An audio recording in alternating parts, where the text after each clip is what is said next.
Good morning, good morning, good morning mga ka-farmers. Another day, another morning. Lain pong adlaw sa tuang pagpanikay-sikay sa kinabuhi.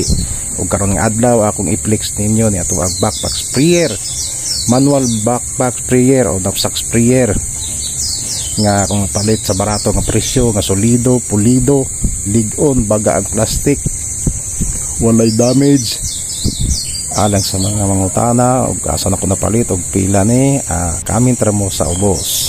Kining knapsack sprayer mo ni usas pinaka-importanteng gamit sa usa ka farmer. Kung maggardening ka, mananom ka, importante kay ni gamit kayo ni para mapadali gamay atong trabaho kung mag-spray. Ano yung importante og usa sa pinaka-importante nga gamit sa usa ka farmer ang knapsack sprayer. Mao din nga butang katong giskutan sa last na ko nga video sa kini nga video lang tawa backpack sprayer kining nas karton